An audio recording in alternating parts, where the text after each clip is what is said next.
ආයිබෝවන්. අද අපි කතා කරන්න යන්නේ ගොඩක් දෙනෙක්ට තියෙන ලොකු ප්‍රශ්නයක් ගැන. ඒ තමයි කොහොමද ගෙදරක් හැම වෙලේම පිරිසුදුව පිළිවෙලට තියාගන්නේ කියන එක. මහන්සි වෙලා පැය ගණන් අස් කරනව වෙනුවට ඊටාම සරල ලේසි පුරුදු ටිකකින් මේ දේ කරගන්න පුරුවන් රහස් ටිකක් තමයි අද මේ විස්තර කිරීමෙන් අපි ගෙනාවේ. ඇත්තටම සමහර ගෙවල් දැක්කම හිතනව නේද මේ ගෙවල් කොහොමද මේ තරම්ම ලස්සනට පිරිසුදුව තියෙන්නේ කියලා. ඒක හරියට නිකන් මැජික් එකක් වගේ. හැබැයි ඇත්තට මේක පිටුපස්සේ තියෙන්නේ මොකක් හරි ලොකු රහසක්ද. අද අපි මේකේ ඇතුළාන්තය ටිකක් අවුස්සලා බලමු. ගෙවල් අස් කරනවා කිව්වම අපේ උළුවට එන ලොකුම මිත්‍යාවක් තියෙනවා. ඒ තමයි සතියන්තයේ නිවාඩු දවස සම්පූර්ණයෙන්ම මේකට කැප කරන්න ඕන කියන එක. මේක මහා කම්මැලි එපා වෙන වැඩක් නේද? හැබැයි ඇත්තටම මේක සම්පූර්ණයෙන්ම වැරදි මතයක්. මේකෙදි අපි තේරුම් ගන්න ඕන ලොකුම වෙනස තමයි කුණු ගොඩ ගැහෙනකම් නැත්නම් ගේ සම්පූර්ණයෙන්ම අපිරිසිදු වෙනකම් බලන් ඉඳලා එකපාර ආස් කරන්න යන එකේ තියෙන ප්‍රායෝගික නැතිකම. ඒ වෙනුවට මෙතනදී සාර්ථකම ක්‍රමය වෙන්නේ පුංචි පුංචි දේවල් නිරන්තරයෙන්ම කරන එකයි. ඒ කියන්නේ ලොකු ප්‍රශ්නයක් වෙනකම් බලන් උන්නේ නැතුව කල් තියාම ක්‍රියාත්මක වෙන එක. ඉතින් මේ කියන පුංචි දෛනික පුරුදු මොනවද? ඇත්තරම මේවා කොයිතරම් සරලද කිව්වොත් සමහර වැඩවලට විනාඩියක්වත් යන්නේ නැහැ. හැබැයි දවස අවසානයේදී මේ පුංචි පුරුදු ටික එකතු වුණාම මුළු ගෙදරම ලොකු පිළිවෙලක් දකින්න පුළුවන්. උදාහරණයක් විදියට උදේ නැගිට ගමන් ඇඳ හදන්න යන සුළු වෙලාව ගැන හිතන්න. ඒකෙන් මුළු කාමරේටම එකපාරටම ලොකු පිළිවෙලක් එනවා. ඒ වගේම තමයි පාවිච්චි කරපු දේවල් එවෙලෙම තිබුණු තැනින් තියෙන එක, කෑම කාපු ගමන් පිග්ගන් ටික හොදලා දාන එක, ඒ වගේම කුස්සියේ කවුන්ටරේ දවස ගානේ පිය දාන එක. මේවා ඇත්තටම මහ වෙලාවක් යන දේවල් නෙවෙයිනේ.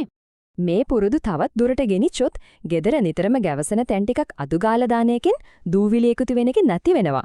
ඒ වගේම කුණු කුඩේ පිරෙන්න කලින් ඒකයින් කරන එක සතියන්තේ වෙනකම් රෙදි කඳු ගොඩ ගැහෙන්න නොදී පොඩි ප්‍රමාණවලින් නිතරම රෙදි හොදන එක වගේ දේවල් නිසා ගෙදර අවුල් ජාලියක් වෙන එක මුලදීම නවතිනවා. මෙතනදී අපි අනිවාර්යයෙන්ම අවධානය යොමු කරන්න ඕනේ වැදගත්ම අංකයක් තියෙනවා. ඒ තමයි විනාඩි 10 ඉඳන් 20 දක්වා කාලය. හැම වෙලේම පිරිසිදුවට තියෙන ගෙවල් වල ඉන්න අය මේ පුංචි වැඩ ටිකට දවසකට වැය කරන්නේ ඒ වගේ ඊටම සුළු කාලයක් විතරයි. මේ නිසා කොච්චර කාර්යබහුල කෙනෙක්ට වුණත් මේ දේ ලේසියෙම තමන්ගේ ජීවිතයට එකතු කරගන්න පුළුවන්. හැබැයි මේ විනාඩි 10 හෝ 20 වදයක් කරගන්නේ නැතුව කරගෙන යන්න නම් අපි අපේ වැඩ කොටස ටිකක් බුද්ධිමත්ව බෙදා ගන්න ඕනේ. ඔක්කොම එකපාර කරන්න ගියොත් අනිවාර්යයෙන්ම එපා වෙනවා. මේක හරිම ලේසි. අපිට පුළුවන් වැඩ ටික කොටස් 3කට කඩා ගන්න. දිනපතා කරන්න ඕනි වැඩ විදිහට පිංගන් සේදීම, මතු පිටවල් පිස්ස දැමීම සහ සාමාන්‍ය අස්කිරීම් තියාගන්න පුළුවන්. සතියකට සැරයක් කරන වැඩවලද නාන කාමරේ පිරිසිදු කිරීම, බිම මොප් කිරීම සහ ඇඳ ඇතිරිලි මාරු කිරීම දාගන්න පුළුවන්. එතකොට අර අමාරුම ගැඹුරු පිරිසිදු කිරීම හෙවත් ඩීප් ක්ලීනින් මාසෙකට සැරයක් විතරක් කළාම ඇති.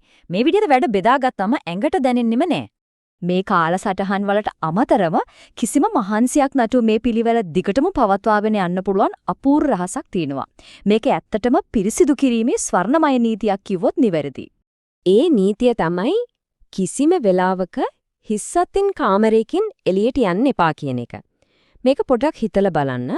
අපි කාමරයකින් එළියට යනකොට වෙන තැනකට ගෙනියන්න ඕන දෙයක් දැක්කොත් ඒකත් අරගලම යන එක තමයි මෙතනදී කරන්නේ. පොතක් ආපහු රාක්කෙට ගෙනියන එක, හිස් කෝප්පයක් කුස්සියට අරන් යන එක වගේ දේවල් අපි නිකන් ඇවිදින ගමන්ම කරන්න පුළුවන්. කාලයක් යද්දී gedara බඩු ගොඩ ගැහෙන එක නතර වෙන්නේ මේ පුංචි පුරුද්ද නිසායි. ඉතින් මේ ඔක්කොම දේවල් වලින් අපිට තේරුම් යන එකම සත්‍ය වෙන්නේ පිරිසිදු ගියක් පවත්වාගෙන යන්න තියෙන එකම රහස අඛණ්ඩතාවය කියන එකයි. නිවාඩු දවසේ පැය ගණන් දහඩිය පෙරාගෙන ගී ඇස් කරනවට වඩා මේ වගේ පුංචි කළමනාකරණය කරගන්න පුරුවන් පුරුදු දිනපතාම කරන එක අතිශයින්ම සාර්ථකයි කියලා දැන් පැහැදිලි ඇති. අද මේ විස්තර කිරීම අවසන් කරන්න කලින් එක ප්‍රශ්නයක් ඉදිරි කරලා යන්න. මේ දේවල් ගැන දැනගත්තට පස්සේ අද ඉඳන්ම ගෙදර ලොකු වෙනසක් කරන්න දැම්ම පටන් ගන්න පුළුවන් ඒ විනාඩි 10 පුංචි පුරුද්ද මොකන්ද? ඒ වෙනසට මුල පුරන්න අදම අලුත් පුරුද්දක් පටන් ගමු නේද?